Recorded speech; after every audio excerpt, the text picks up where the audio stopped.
Hello guys, I am खुशी from bright education. आज हम पढ़ने जा रहे हैं फ्लेमिंगो बुक का चैप्टर नंबर 2 लॉस्ट स्प्रिंग, जिसको लिखा है एनीज जंग ने।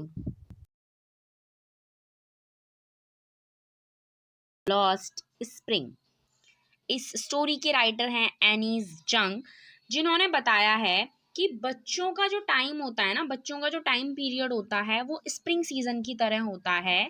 इस चैप्टर में उन्होंने स्प्रिंग खो दिया है। उन्होंने बोला है कि इस चैप्टर में जो बच्चे हैं उन्होंने अपना स्प्रिंग खो दिया है, मीन्स अपना बचपना खो दिया है। एनीज जंग ने लॉस्ट स्प्रिंग के ऊपर एक बुक लिखी है जिसमें बच्चों ने अपना बचपना खो दिया है, और इसी बुक से उन्होंने इस स्टोरी को लिया है। इस स्टोरी में, इस चैप्टर में मेन दो कैरेक्टर्स हैं जिसके बारे में एनीज जंग ने बताया है। सबसे पहले है साहिब आलम, सबसे पहला लड़का है साहिब आलम और दूसरा है मुकेश। तो सबसे पहले हम बात करते हैं साहिब आलम की। साहिब आलम सीमापुरी में रहता था। साहिब आलम सीमापुरी में रहता था और बांग्लादेश से बिलोंग करता था। यह कचरा इकट्ठा करता था। जो साहिब आलम था वो सीमापुरी का रहने वाला था और बांग्लादेश से बिलोंग करता था। यह कचरा इकट्ठा करता था, जो कूड़ा कचरा होता है उन्हें इकट्ठा करता था। ये पढ़ना चाहता था, इसका पढ़ने में बहुत मन लगता था, लेकिन गरीबी के कारण, पैसों के कारण ये अपनी पढ़ाई पूरी नहीं कर सका और ना ही ये पढ़ने जा सका। इसे पढ़ने का मौका ही नहीं मिला, लेकिन इसका पढ़ने का बहुत ज़्यादा मन करता था। इसे कचरे में, जब ये कचरा बीनता था तो इसे कचरे में कभी पुराने जूते मिलते तो यह बहुत खुश हो जाता, और सबसे ज़्यादा खुश तो ये तब होता था जब इसे गोल्ड या सिल्वर का कॉइन मिलता था, और उस टाइम ये बहुत बहुत ज़्यादा खुश हो जाता था। उसके बाद में ये टी स्टॉल पर काम करने लगा। फिर ये खुश नहीं रहता था। मीन्स अब तक ये कचरा बीनता था, जब इसका मन करता था तब ये चला जाता था, जब इसका मन करता था तब आ जाता था, सो जाता था। जिस दिन मन नहीं करता था उस दिन कचरा बीनने जाता भी नहीं था। लेकिन आगे चल के क्या होता है, आगे चल के ये टी स्टॉल पर काम करने लगता है और फिर उस टाइम पे ये खुश नहीं रहता है।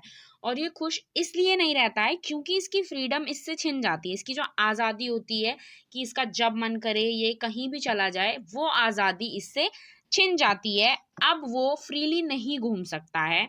जिस दुकान पे, जिस टी स्टॉल पे ये काम कर रहा होता है, वहाँ इसको 800 रुपीज़ पर मंथ मिलते हैं, और इसको मिड डे मील भी मिलता है। मीन्स इसको सुबह शाम का खाना भी मिलता है, लेकिन फिर भी ये खुश नहीं होता क्योंकि इसके पास फ्रीडम नहीं होती, इसके पास आज़ादी नहीं होती। ये किसी के अंडर काम कर रहा होता है। जो उस टी स्टॉल का मालिक होता है ये उसके अंडर काम कर रहा होता है।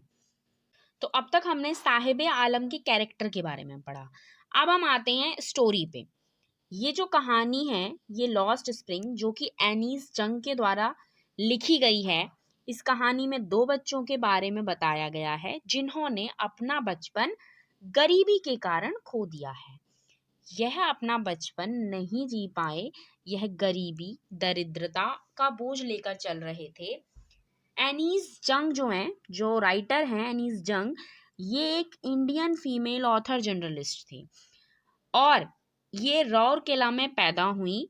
और जो इनकी फैमिली थी वो बहुत ज़्यादा भव्य थी, जो कि हैदराबाद में रहते थे।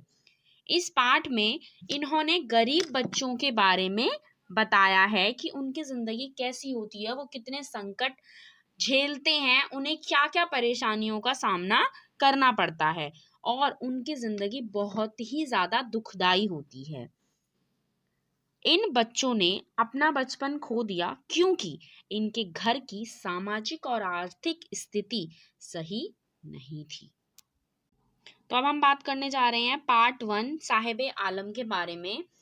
पार्ट 1 में साहिब आलम के बारे में बताया गया है। ये एक रैग पिकर था, मीन्स कूड़ा बीनने वाला था ये लड़का, क्योंकि ये अपने खेत खो चुका था, अपना घर खो चुका था। मैंने बताया था ये लोग बांग्लादेश से बिलोंग करते हैं। तो साहिब आलम ने अपना घर, अपना खेत खो दिया था, क्योंकि वहां पर प्राकृतिक आपदा आई थी, तूफान, बाढ़ और भी बहुत सारी चीजें हुई थी, जिसके कारण इन्होंने अपने खेत, अपना घर सब कुछ खो दिया था और फिर इन्हें बड़े शहर में आना पड़ा अपना जीवन यापन करने के लिए। लेकिन अब यह बहुत गरीब हो गए थे, क्योंकि इनके पास कुछ भी नहीं था। जो इस कहानी के लेखक हैं, वो साहिब आलम को हर रोज हर सुबह नोटिस करते थे कि साहिब आलम कैसे जाता है, कहाँ जाता है, क्या करता है। और उस टाइम इन्होंने देखा जब ये कूड़ा बीनने जाता था तो ये एक तरीके से खुश था, मीन्स ये अपनी लाइफ एंजॉय कर रहा था। लेकिन कुछ समय बाद ये टी स्टॉल पर काम करने लगा, और जब ये टी स्टॉल पर काम करने लगा तो ये उदास रहने लगा था, मीन्स ये खुश नहीं था, क्योंकि जब ये कूड़ा बीनता था तो ये अपने मन का मालिक था। जब इसका मन करता था तब ये जाता था, जब इसका मन नहीं करता था तब ये नहीं जाता था। लेकिन जब ये टी स्टॉल पर काम करने लग गया तो ये एक तरीके से बंध गया। क्यों? क्योंकि जहाँ ये काम करता था उसका जो मालिक था ये उसके अंडर में काम कर रहा था। हाँ, जहाँ ये काम कर रहा था टी स्टॉल पे, वहां पे इसको मंथली 800 रुपीज मिल रहे थे और इसको खाना भी मिलता था। लेकिन इस नौकरी ने इसकी आजादी छीन ली थी, और ये नौकरी अपने घर की सामाजिक और आर्थिक कंडीशंस को देखते हुए उसने ये नौकरी की थी। Thank you for watching the video. अगर आपको वीडियो अच्छी लगी तो चैनल को लाइक करें, सब्सक्राइब करें, और इस वीडियो का सेकंड पार्ट जिसमें मुकेश के बारे में बताया गया है वो भी बहुत जल्द मिल जाएगा। Thank you.